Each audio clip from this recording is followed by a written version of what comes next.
Tensions between Colombia and Venezuela are rising, and the borders on both sides are seeing a greater military presence.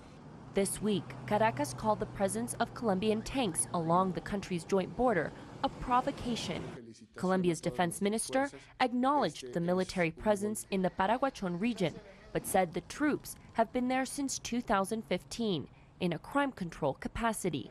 Venezuela's foreign minister rejected that explanation. We are not satisfied with the Colombian government's response because we know that the activities and military actions and the military equipment that is present on the border with Venezuela is not combined with activities to fight against transnational crime and other types of crime. Mr. President, it's an honor. On the heels of last week's meeting between Colombian President Juan Manuel Santos and the U.S. President Donald Trump, Venezuela is claiming this is all part of an imperialist U.S. plot to destabilize the country. Meanwhile, another Colombia-Venezuela border town is also seeing an increased military presence. Venezuelan President Nicolás Maduro recently deployed about 2,500 soldiers to the state of Táchira.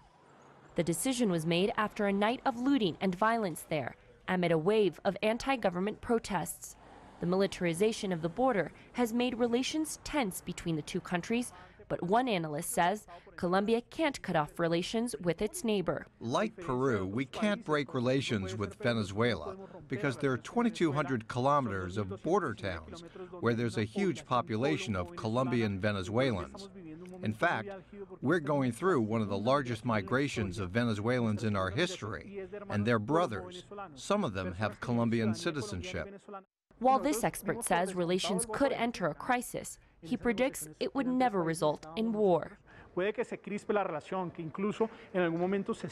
At some point, even embassies can close, but consular services will never be able to shut down completely because those services are needed for the thousands of Colombian Venezuelans.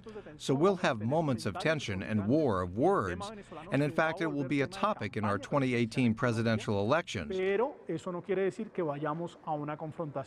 The truth is, since the birth of Venezuela in 1830, it has never had a war with neighboring Colombia, though many years were marked by tumultuous relations.